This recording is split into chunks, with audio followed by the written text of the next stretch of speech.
Komandan Gerakan 30 September ini selanjutnya menerangkan bahwa tindakan yang telah dilakukan di Jakarta terhadap Dewan Jenderal akan diikuti oleh tindakan-tindakan di seluruh Indonesia.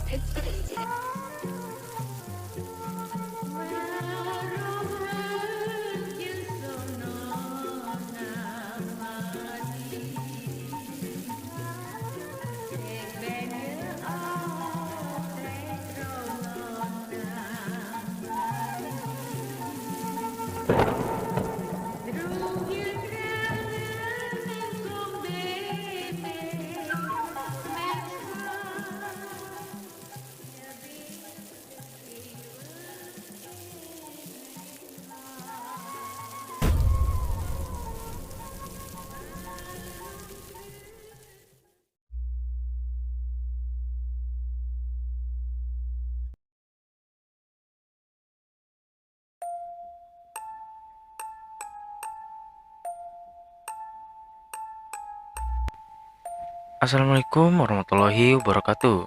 Balik lagi bareng gue Irsal di segmen Radio Mistis. Di segmen ini gue bakal bawain cerita yang kita ambil dari berbagai sumber dan cerita kiriman dari sobat Mystic Hunter. Di episode kali ini, gue bakal bawain cerita yang dikirim oleh Pak Sigit dari Jawa Timur melalui email yang menceritakan tentang seorang rentenir bernama Ibu Halimah yang arwahnya gentayangan meneror warga yang berutang kepadanya. Terima kasih buat Pak Sigit yang udah bersedia buat bagiin ceritanya ke sobat Mystic Hunter. Bersembunyilah di balik selimut kalian dan pasang earphone kalian, karena cerita yang gue bawain kali ini bakal bikin bulu kuduk merinding. Ya udah, nggak pakai basa-basi lagi, kita langsung fokusin aja ke ceritanya. Kejadian ini terjadi sekitar tahun 1997 dan ada satu orang rentenir di desanya Sigit. Kita sebut di sini dengan nama Ibu Halimah, di mana Bu Halimah hanya hidup dengan seorang anak laki-lakinya yang bernama Alwi, sedangkan suaminya sudah lama meninggal. Tapi sifat Alwi tidak seperti ibunya. Alwi dikenal warga sangat baik dan sopan. Bahkan Alwi adalah seorang muazin di musola tempat ia tinggal. Sifatnya berbanding terbalik dari ibunya yang temperamen dan kasar. Alwi pun tak jarang mengingatkan kepada ibunya untuk berhenti mencari uang dengan cara seperti itu. Alwi pun menegur ibunya. "Wes bu, berhenti meminjamkan uang dengan cara ini bu. Riba bu. Gusti Allah sangat benci hal tersebut." Ibunya pun menjawab dengan emosi. "Ah, kamu tuh masih kecil, gak usah ikut campur urusan ibu. Lagian bapakmu sudah lama meninggal. Siapa lagi yang mau nafkahi kita? Lagian mereka sendiri yang datang kepadaku untuk meminjam uang." Alwi kembali menjawab dengan pasrah. "Ya sudah, intinya aku sudah mengingatkan ibu dan aku tidak pernah mau makan uang riba." Ibunya pun membalas dengan bersikap cuek. "Terserah, ra urus." Bu Halimah langsung beranjak dari hadapan Alwi. Alwi hanya mengelus dada. Selama ibunya menjadi seorang lintah darat, Alwi memang tidak pernah memakan uang hasil riba tersebut. Ia lebih memilih berjualan minyak wangi untuk biaya sehari-harinya. Siang itu, seperti biasa, Bu Halimah memulai tugasnya dengan menagih uang yang telah dipinjamkan ke warga desa. Para ibu-ibu yang mengetahui kedatangan Bu Halimah dari jauh pun langsung berhamburan masuk ke dalam rumah. Mereka beralasan belum memiliki uang untuk membayar hutangnya. Terlebih, bunga yang diterapkan oleh Bu Halimah sangatlah tinggi, yaitu sekitar 30%. Jadi jelas warga kesulitan mengembalikan uang tersebut. Bu Halimah bergumam dalam hati. Pada kemana ini orang-orang? Giliran ngutang aja pasang wajah sedih. Ditagihnya susah. Awas aja kalian kalau ketemu. Lalu Bu Halimah mendatangi salah satu rumah warga dan berkata, Bu, Bu, woi buka pintunya, aku tahu kamu di dalam, cepat keluar bayar hutangmu." Setelah pintu dibuka, terlihat salah seorang ibu yang menggendong balita keluar dari rumahnya. "Maaf Bu, saya belum ada uangnya. Suami saya belum pulang dari luar kota," ucap seorang ibu yang menggendong balitanya. Bu Halimah nampak kesal dengan jawaban ibu tadi. "Alah, alasan aja kamu. Mau minjemnya aja, bayar sulit. Ini sudah lewat jatuh tempo." "Sumpah Bu, saya nggak ada uang sama sekali," balas ibu tadi dengan meyakinkan. Bu Halimah pun berkata akan memberikan keringanan. "Ya udah, tak kasih tempo 3 hari. Kalau masih belum dibayar juga, bunganya akan bertambah." Satu persatu Bu Halimah mendatangi rumah warga yang berhutang kepadanya. Ia pun tak segan memarahi warga yang telat membayar hutangnya, dan tak jarang menyita barang warga sebagai jaminannya. Singkat cerita, 3 hari kemudian Bu Halimah tidak terlihat keluar rumah seperti biasanya. Para warga pun bertanya-tanya. Dan sore itu, ketika Alwi sedang berjalan menuju musola untuk menunaikan sholat asar, ada beberapa kerumunan ibu-ibu yang sedang duduk santai. Salah satu dari mereka bertanya kepada Alwi. "Wi, ibumu endi?"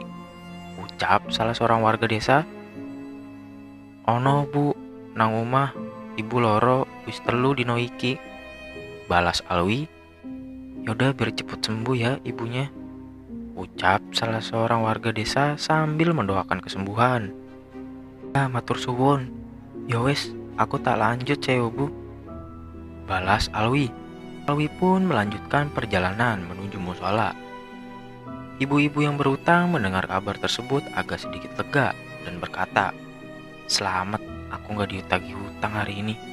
Bu Halimah itu kualak tenan," ucap salah satu dari mereka.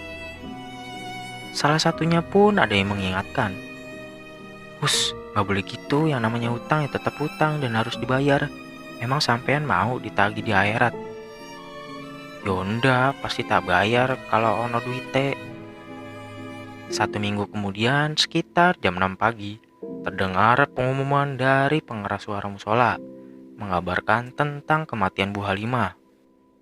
"Assalamualaikum warahmatullahi wabarakatuh. Innalillahi wa inna ilaihi rajiun. Telah berpulang ke rahmatullah Ibu Halimah." Sontak, para warga yang mendengar berkumpul di rumah duka dan mempersiapkan segala sesuatunya. Singkat cerita, siang itu jenazah siap dimakamkan dan dibawa ke musola untuk disolatkan terlebih dahulu. Sebelum prosesi sholat jenazah, Ustadz atau yang akrab disapa dengan nama Pak Mudin memimpin jenazah mewakili keluarga meminta permohonan maaf dan menanyakan perihal sangkutan hutang piutang warga desa terhadap almarhumah. Pengumuman. Apabila ada para warga yang masih memiliki sangkutan perihal hutang piutang terhadap almarhumah, bapak-bapak bisa menghubungi Mas Alwi sebagai anak dari almarhumah, ucap Pak Mondin. Setelah disolatkan, jenazah langsung dibawa menuju ke pemakaman desa yang jaraknya hanya sekitar 500 meter. Prosesi pemakaman pun berjalan lancar. Malam pertama, warga desa pun mengadakan tahlil di rumah almarhumah. Tahlilan pun berjalan lancar. Ketika malam hari, sekitar pukul setengah 12 malam, ada satu warga desa yang mendapatkan teror dari sosok yang menyerupai Bu Halimah. Kita sebut di sini dengan nama Bu Hana, yang sedang tertidur pulas. Tiba-tiba dikagetkan dengan suara ketukan pintu yang begitu keras. Dan tak lama terdengar suara yang serak dari depan rumahnya. "Hana, bayar utangmu saiki. Aku tahu sampai anak jero. Buka lawange."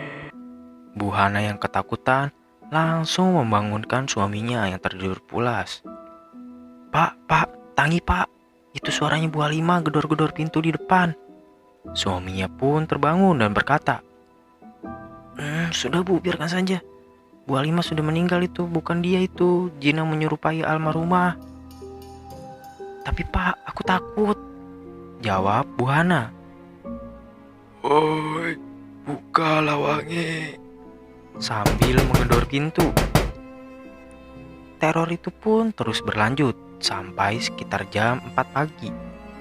Pagi harinya, mereka menceritakan ke warga desa. Dan ada juga cerita dari seorang pedagang bakso Malang yang kita sebut di sini dengan nama Pak Somad, menjual dagangannya keliling desa. Malam itu sekitar pukul 10 malam, keadaan desa sudah sangat sepi dan minim penerangan jalan. Tiba-tiba ketika Pak Somad melintas melewati depan rumah almarhumah, tiba-tiba ada yang memanggil. Mat, Somad, aku beli 1 mangkok ya. Gak usah dimasak. Setelah Pak Somad menoleh ke arah sumber suara, Pak Somad langsung kaget dan berlari meninggalkan gerobaknya. Jadi, yang dilihat oleh Pak Somad adalah sosok 25 dengan perawakan yang gempal, muka yang lebam, dan lidah yang menjulur ke bawah. Pak Somad langsung lari meninggalkan gerobaknya. Akhirnya, Pak Somad bertemu dengan beberapa warga desa dan meminta diantar mengambil gerobaknya. Karena banyaknya laporan dari warga tentang teror sosok demit yang menyerupai Bu Halimah, kepala desa pada waktu itu mengadakan rapat yang dihadiri oleh beberapa warga saksi mata dan Alwi selaku anak dari almarhumah. Setelah rapat dimulai, para warga mulai mengatakan ia masih memiliki sangkutan hutang terhadap almarhumah, tapi para warga belum memiliki uang. Sontak Alwi pun berbicara. Ya udah Pak, ya udah Bapak Ibu, kalau belum punya uang saya sudah mengikhlaskan. Alhamdulillah, sahut para warga. Matur suwun Mas Alwi.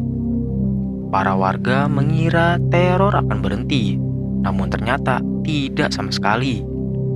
Di malam ke-7 kematian Bu Halimah, sosok yang menyerupainya datang lagi dengan mengetuk pintu rumah warga dengan sangat keras. Woi, bayar hutangmu. Keluar. Aku tahu sampai anak jeruk. Woi, bayar. Akhirnya, keesokan harinya warga kembali menggelar rapat di balai desa bersama Alwi dan kali ini ditemani Pak Modin. Pak Kades, piye iki sosok almarhumah Bu Halimah isi teko meneh?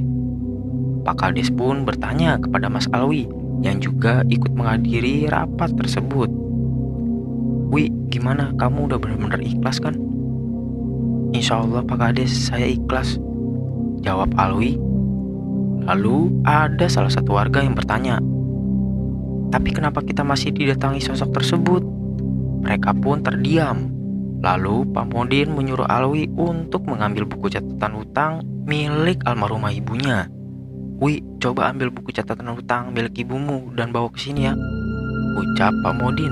Alwi pun langsung bergegas dan 10 menit kemudian kembali dengan membawa buku catatan besar milik almarhumah ibunya. Pak Modin berkata, jadi gini Bapak Ibu, yang namanya hutang itu sekecil apapun wajib dibayarkan. Karena hutang bisa terbawa sampai ke akhirat. Yang harus dibayar cukup pokoknya saja, bunganya tidak perlu dibayar, karena itu riba. Para warga pun langsung terdiam karena banyak dari mereka yang tidak mempunyai uang.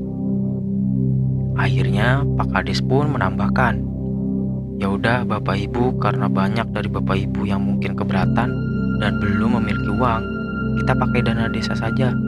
Nanti Bapak Ibu bisa bayar dengan cara mencicil ke sekretariat desa tanpa bunga, tegas Pak Kades. Semua itu dilakukan untuk menangkal teror demi teror mengerikan yang dialami warga desa. Setelah sejumlah uang diserahkan kepada Alwi, tidak ada lagi teror sosok yang menyerupai Ibu Halimah, dan para warga pun kembali beraktivitas seperti biasanya. Di sini, uang yang diterima Alwi akhirnya diinfakkan untuk pembangunan musola. Ya sudah, aku kan sudah janji tidak mau memakan uang ini. Aku infakkan saja ke musola, semoga menjadi amal jariah untuk almarhumah ibuku, ujar Alwi dalam hati. Cerita pun selesai. Tapi sebelum kita berpisah, gue mau infoin lagi ke Sobat Mystic Hunter, buat lo yang punya pengalaman mistis dan mau kita bawain di segmen Radio Mistis, lo bisa kirim lewat email yang udah gue cantumin di deskripsi. Gue Irsal, menceritakan apa yang kalian tidak percayai. Sampai jumpa lagi di segmen Radio Mistis episode selanjutnya. Wassalamualaikum warahmatullahi wabarakatuh.